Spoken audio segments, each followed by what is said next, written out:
ఒకే ఒక్క బెట్ రాంగ్గా వేస్తే అండ్ అలా వేయడం వల్ల నీ జీవితం నాశనం చేసి సరదాగా బెట్టింగ్ స్టార్ట్ చేసిన నిన్ను శ్మశానం వరకు తీసుకుని వెళ్ళిపోతుంది. యూత్ ఈ క్రికెట్ బెట్టింగ్లో స్టెప్ బై స్టెప్ ఎలా ట్రాప్ అయ్యి నాశనం అయిపోతారో ఇప్పుడు మనం చూద్దాం.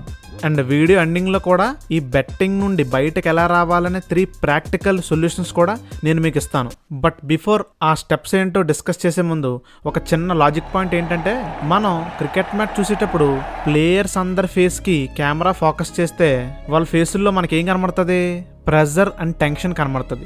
ఎందుకు క్రికెటర్స్ కూడా టెన్షన్ పడుతున్నారు? ఎందుకంటే ఆ క్రికెటర్స్కే తెలియదు మ్యాచ్ ఎవరు నెగ్గుతారు అనేది. కానీ మరి క్రికెటర్స్కే అంత టెన్షన్ ఉన్నప్పుడు మరి ఏ టెన్షన్ లేకుండా వీళ్ళే మ్యాచ్ నెగ్గేస్తారని బెట్టింగ్ వేసే వాళ్ళు ఏమనుకుని బెట్టేస్తారు? బెట్ వేసే వాళ్ళకి నాశనం అయిపోతున్నారని వాళ్ళకి తెలుసు, అయినా కూడా బెట్టింగ్ ఆపట్లేదు. అందుకే దాన్ని ఎడిక్షన్ అని అన్నారు. ఈ భయంకరమైన బెట్టింగ్ ఎడిక్షన్ అనేది ఇప్పుడు నేను చెప్పబోయే స్టెప్ 1తోనే స్టార్ట్ అవుతుంది. అదేంటంటే, క్రికెట్ బెట్టింగ్ కూడా సరదాగా ఫన్గానే స్టార్ట్ అవుతుంది, కానీ అది జాయిగా ఎడిక్షన్లా మారిపోతుంది. అలా నువ్వు ముందు బెట్టింగ్ స్టార్ట్ చేయడానికి బెట్టింగ్ యాప్స్ 100, 200, 500, 1000 రూపాయలు కూడా ఫ్రీగా ఇస్తాయి. According to the data man, first time cricket betting వేసిన వాళ్ళు 85% మంది ఖచ్చితంగా వాళ్ళ తమ ఫస్ట్ బెట్ని గెలుచుకుంటారు. అలాగే నువ్వు కూడా ఫస్ట్ టైం నువ్వు బెట్ వేసినప్పుడు కొన్ని బెట్లు గెలుస్తావు. అలా గెలిచిన తర్వాత నా అంత మొగోడు లేడు అని గొప్పగా ఆలోచించడంలోనే అసలైన ట్రాప్ ఉంది. ఎందుకంటే ఒక్కసారి బెట్ వేసి నెగ్గితే ఏమవుతుంది? మళ్ళీ మళ్ళీ బెట్ వేయాలనిపిస్తుంది. సో స్టార్టింగ్ లో నువ్వు నీ బెట్లన్నీ నెగ్గుతావు, నెగ్గి బెట్టింగ్ వేయడం కంటిన్యూ చేస్తావు. ఈ బెట్టింగ్ లో చాలా లాభాలు ఉన్నాయని ముందు నుంచే నేను నమ్మించి మళ్ళీ మళ్ళీ నువ్వు బెట్ వేసే విధంగా నీ మైండ్ ని ప్రోగ్రామ్ చేస్తున్నారు.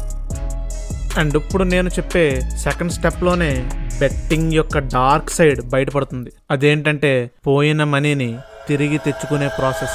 ఇప్పుడు బెట్టింగ్ వేసేవాడు కొన్ని నెగ్గుతాడు, కొన్ని ఓడిపోతాడు. కానీ ఓడిపోయినప్పుడు తిరిగి మళ్ళీ నెగ్గాలని కోరుకుంటాడు. సో మళ్ళీ గెలుద్దామని మళ్ళీ బెట్టేస్తారు, మళ్ళీ డబ్బులు పోతాయి. బెట్టింగ్ వేసి డబ్బులు పోగొట్టుకున్నాక పోతే పోనీలే అని మూసుకొని ఉండడం మానేసి మళ్ళీ ఇంకో బెట్టేసి పోయిన దాన్నంతా తిరిగి తెచ్చుకుంటానని వీళ్ళు అనుకుంటారు చూడండి, అదే చాలా పెద్ద అబద్ధం. ఫస్ట్ 10,000, 20,000 పోగొట్టుకుంటారు. దాని తర్వాత ఆ 20,000ని పొందడానికి మళ్ళీ ఇంకో 20,000, మళ్ళీ 10,000 పెట్టి ఆ 10,000 కూడా పోగొట్టుకుంటారు. సో దీన్నే బెట్టింగ్ లూప్ అని అంటారు. ఇంకా ఈ లూప్ లో పడి వీళ్ళు తిరుగుతూనే ఉంటారు. According to the data man, ఒక బెట్టింగ్ వేసేవాడు వాడు పోగొట్టుకున్న డబ్బులన్నీ తిరిగి పొందే ప్రాసెస్ లో ఆల్మోస్ట్ 1.2 lakh కోల్పోతాడంట. ఒకవేళ మీరు కానీ లేకపోతే మీ ఫ్రెండ్స్ కానీ ఎవరైనా స్టెప్ 2లో ఉంటే అర్జెంటుగా మీరు బెట్టింగ్ ఆపండి. ఎందుకంటే స్టెప్ 3లోకి వెళ్ళాక మళ్ళీ వెనక్కి రావడం చాలా కష్టం.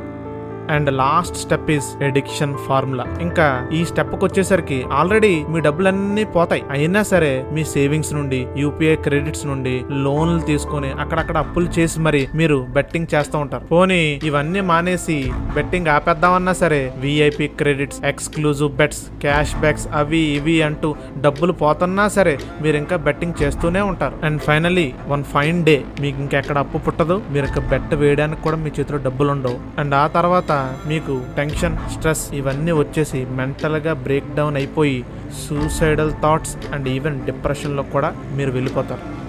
మరి ఇలా బెట్టింగ్ ఎడిక్షన్తో బాధపడుతుంటే ఏం చేయాలి? అందుకే let's get in to the main part, the solution.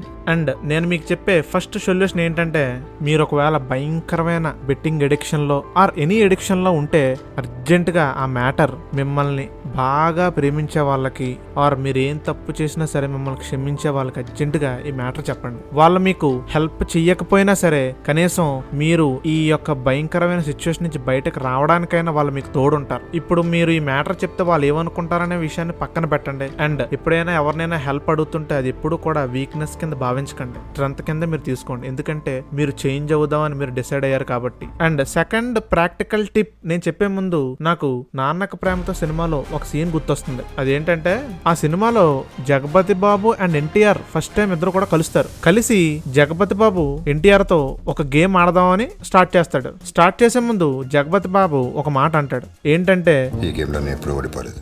దానికి ఎన్టీఆర్ కూడా ఎలా అంటాడు, ఓడిపోయే గేమ్ ఇప్పుడు ఆడలేదు. ఇప్పుడు ఈ సీన్ మీకు చెప్పాను కదా, ఈ మాటలు గుర్తుపెట్టుకోండి, తర్వాత మనం మాట్లాడుకుందాం. అండ్ సెకండ్ ప్రాక్టికల్ టిప్ ఏంటంటే బెట్టింగ్ ని ఒక స్కామ్ లా భావించండి. Influencers, brokers and betting companies వాళ్ళు ఎప్పుడు ధనవంతులు అవుతానే ఉంటారు. బెట్టింగ్ చేసినోడు ఎప్పుడు నాశనం అయిపోతూనే ఉంటాడు. మీ నష్టమే వాళ్ళకి లాభం.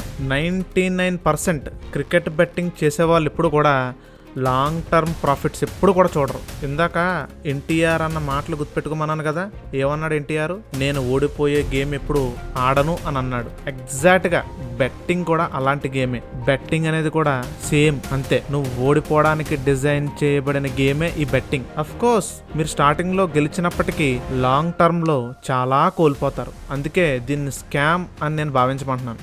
అండ్ వెంటనే ఈ బెట్టింగ్ యాప్స్ అన్ని కూడా అన్ఇన్స్టాల్ చేసేయండి. బెట్టింగ్ సైట్స్ అన్ని కూడా బ్లాక్ చేసుకోండి. బెట్టింగ్ ఇన్ఫ్లుయెన్సర్స్ ని అన్ఫాలో చేయండి. టెలిగ్రామ్ గ్రూప్స్ నుంచి ఎగ్జిట్ అయిపోండి. And third most important tip ఏంటంటే earn money through online. Simple గా చెప్పాలంటే స్టాక్ మార్కెట్ లో ఇన్వెస్ట్ చేయండి. అదేం గ్యాంబ్లింగ్ కాదు. ఆన్లైన్ ఫ్రీలాన్సింగ్ చేయండి. డబ్బులు పోగొట్టుకోకుండా కొన్ని రోజులు అయిన తర్వాత డబ్బులు సంపాదించవచ్చు. ఈ బెట్టింగ్ అనేది ఒక రకమైన డోపమిన్ రష్ ఇస్తుంది బెట్టింగ్ చేసే వాళ్ళకి. అందుకే డబ్బులు పోతున్నా సరే వీళ్ళు బెట్టింగ్ వేస్తూనే ఉంటారు. అలాంటి వాళ్ళకి ఈ స్టాక్ మార్కెట్ కూడా అలాగే ఉంటుంది. బెట్టింగ్ లో ఏ కైండ్ ఆఫ్ టెన్షన్, ఏ కైండ్ ఆఫ్ ఎక్సైట్మెంట్ ఉంటుందో ఈ స్టాక్ మార్కెట్, ఈ ట్రేడింగ్ లో కూడా ఆ kind of excitement and dopamine rush మీకు దొరుకుతుంది. And even stock market and trading లో దిగినా సరే చాలా అనలైజ్ చేసి మీరు దిగాలి. ఈ ఆన్లైన్ క్రికెట్ బెట్టింగ్ స్కామ్ ఎంత తెలుసా? 4 లక్షల కోట్లు. ఇంత పెద్ద స్కామ్ లో ఇన్వెస్ట్ చేసిన ఆ ఇన్వెస్టర్స్ ఎవరో మీకు తెలుసా? ఇంకెవరు? బెట్టింగ్ చేసేవాళ్ళే. ఫిక్సింగ్, ఇన్సైడ్ బెట్టింగ్, ఫేక్ ట్రిప్స్టర్స్, ఇదంతా కూడా ఒక పెద్ద నెట్వర్క్. ఇది ఆట కాదు, మన జీవితాల్ని నాశనం చేసే వేట అనే నిజం తెలిసేసరికే మనం చాలా కోల్పోతాం. అందుకే ఇమీడియట్ గా నెక్స్ట్ బెట్ వేయక ముందే ఈ వీడియోని మీ ఫ్రెండ్స్ కి, మీ ఫ్యామిలీకి, ఎవరెవరైతే మీకు తెలుసో వాళ్ళందరూ కూడా షేర్ చేయండి. వాళ్ళని హ్యాపీగా ఉంచండి, మీరు కూడా హ్యాపీగా ఉండండి. Thank you. హాయ్ తమ్ముడు, హాయ్ చెల్లి. మేము సొసైటీలో ఉండే మేజర్ ప్రాబ్లమ్స్కి అండ్ ఇష్యూస్ అండ్ కాంట్రవర్సీస్ని అనలైజ్ చేసి మీకు సొల్యూషన్స్ తీసుకురావడానికి ప్రయత్నిస్తూ ఉంటాం. కాబట్టి మా వీడియో అండ్ ఎఫర్ట్ మీకు నచ్చినట్లయితే డేటా మ్యాన్ ఛానల్కి సబ్స్క్రైబ్ చేయండి.